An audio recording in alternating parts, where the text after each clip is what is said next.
Good morning, this is Gracie Opulanza, and today I'm going to be talking about Versace, Donatella, and what inspired me was Victoria Beckham, who is on Netflix at the moment, and Victoria Beckham calls out a moment about the iconic brand Versace, and for me, I own almost everything Gianni, and there is a big difference, of course, regarding the quality. But let's talk about Medusa meets minimalism. Will Prada honour Versace? Now, Prada has just bought Versace, which is fantastic. Prada is 100% family owned. It got sold. Donatella sold it for over $2 billion, and Prada's bought it back for $1 billion. And then we've got perfect timing. I don't think it's a coincidence that Victoria Beckham is talking about Versace and Donatella's calling her out. You can watch that on the reel. You can actually even watch or read that on my blog, Gracie Opulanza. Now, Versace, hashtag, HowDoesSheDare? What did Donatella, why did she say that? Regarding Victoria Beckham visiting her many, many moons ago. Kind of shocked at Donatella's poor English, to be honest. But out of that, what's fantastic, I've created a hashtag, HowDoesSheDare? Right, gatekeeping the legacy, and will Prada continue that legacy? Why on earth did Donatella even sell it in the first place? You never sell your DNA, you just continue that legacy, but clearly she had enough. A couple of billion later, but then she was still a creative director. I'm not getting it. But now Prada owns it. Will they work with Donatella? I've done a YouTube on Prada and a podcast of the deterioration of Prada. Just went and saw Prada quality of leather a couple of weeks ago.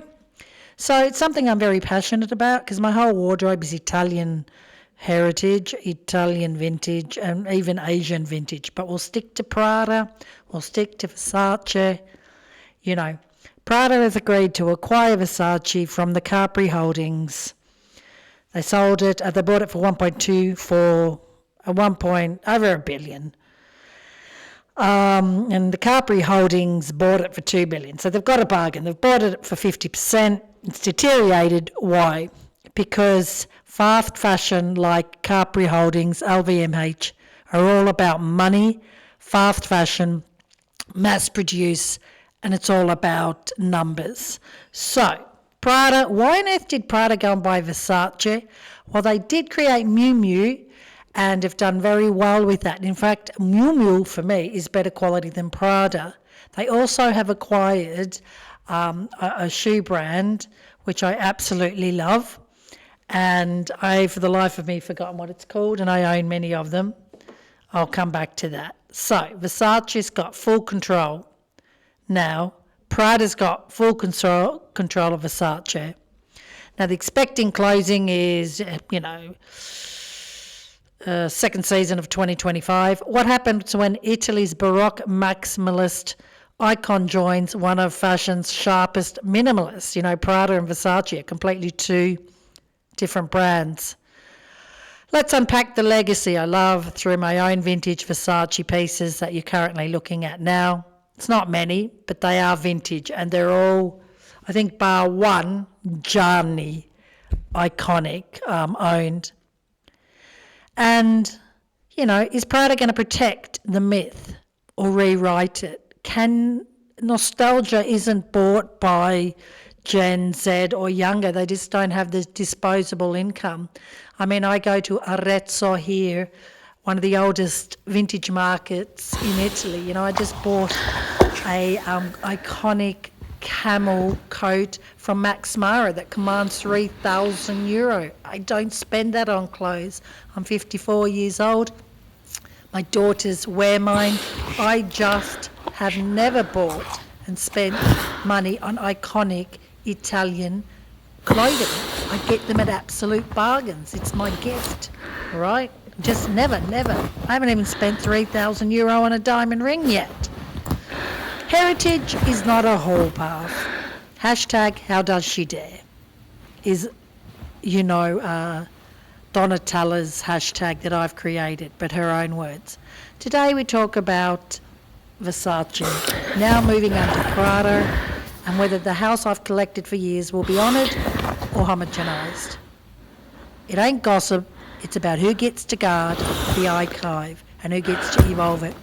And I went to a Versace catwalk, which was all clothing from Gianni, and it was gorgeous, and I regret not buying this beautiful bracelet, but it was £2,000. Again, I'm like, if it ain't gold, I ain't buying it. Even though gold's up at a whopping $4,000 US dollars an ounce now. Quality reality check. In April 2025, Prada Group announced a definite agreement to buy Versace from Capri Holdings, as I said, for $1 billion.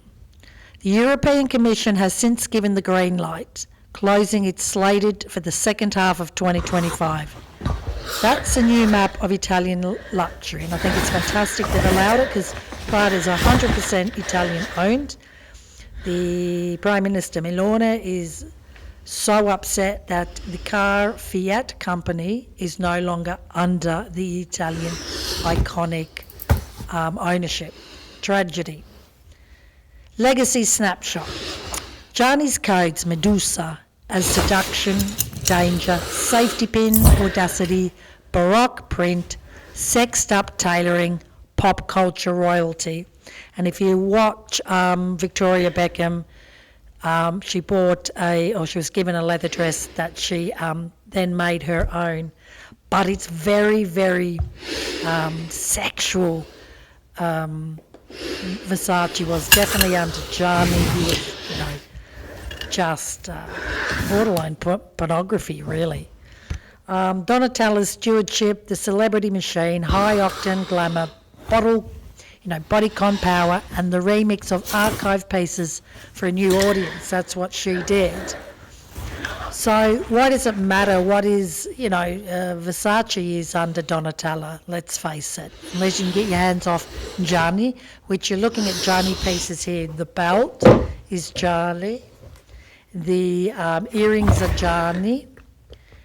The jacket's Gianni, but the rest, and that bracelet's Gianni, but the rest is under Donatella. But the iconic Medusa, which you can find anywhere here in Italy. I've got a belt, but it ain't Versace. Now, Medusa cuff and chain. The old Gianni pieces are really heavy. The casting, the metal, the products used are really, really heavy, and I love that. It isn't a logo. That was Gianni's heritage, but the Versace of today, which is this gold ring, can you see that gold ring? Bling bling, really light. It's not a quality. They're all gold plated, and the gold comes off very, very easy, which I'm not happy about. So, but that big chunky belt, look at it, it's conditioned under Gianni. They're not going to make it like that anymore because it's just cost too much. So if you get your hands off any vintage silk baroque shirt, scarf, anything vintage 90s from the Versace brand, you're doing really well. Now what's Prada going to do with Versace's DNA? Intellectual minimalism, utility, awkward chic, subversion, materials, rigorous retail discipline. Versace's carnal glamour, it's bold, it's out there, the prints, it's everything opposite what Prada stands for, but it'll be made in Italy. They'll have the factories there that'll be able to, like fast fashion, mass produce and compromise the quality. That's for sure. I don't know, Donatella, will she be involved in this? I am not sure.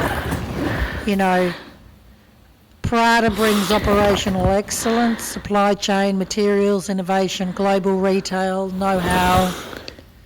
They've got capital, they've got patience, the ability to invest through cycles. Their brand architecture is clear, guardrails between houses.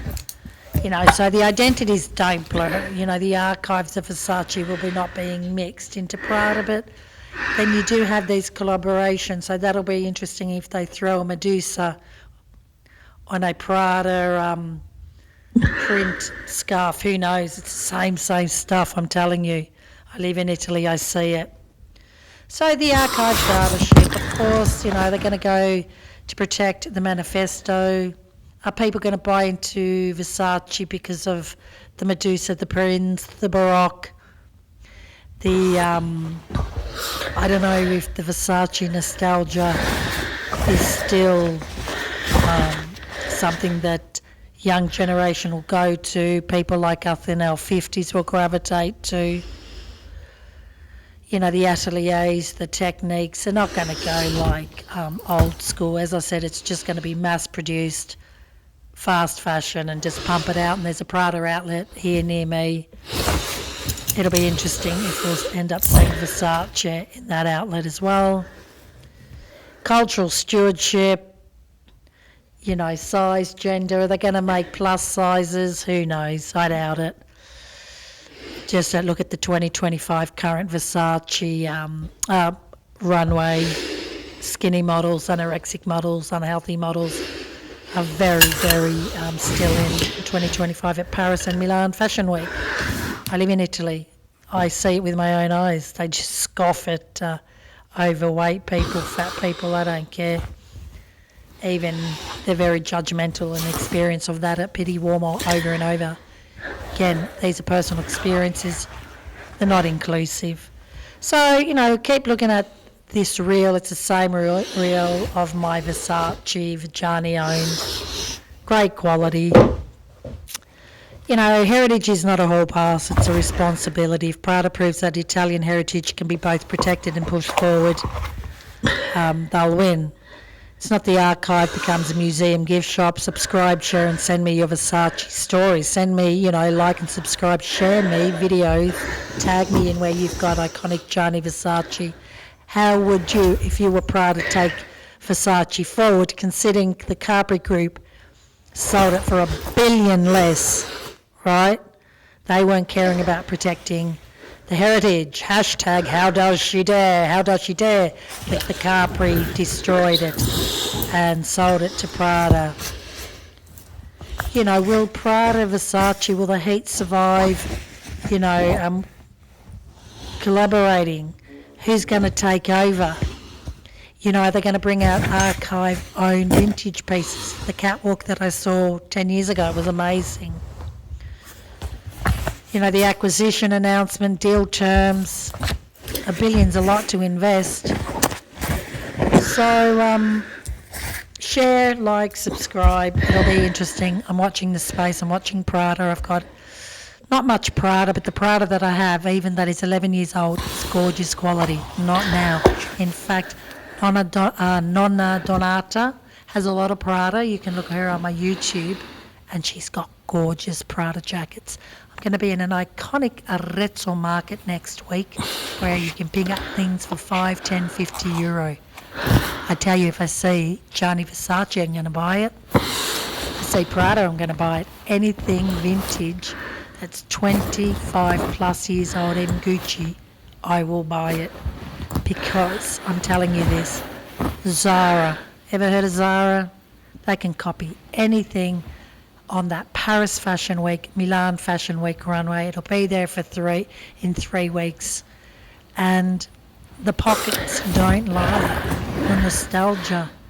The young generation are not like me, 50 plus, that grew up in Italian atelier. Respect it, love it. I don't care about the quality. I wear everything silk, linen, and leather, all made in Italy, but it's vintage. I have not bought anything on the high street since I've been in Italy for the last half a year. And I just bought the Max Mara camel jacket because it was in immaculate condition. It was a great price.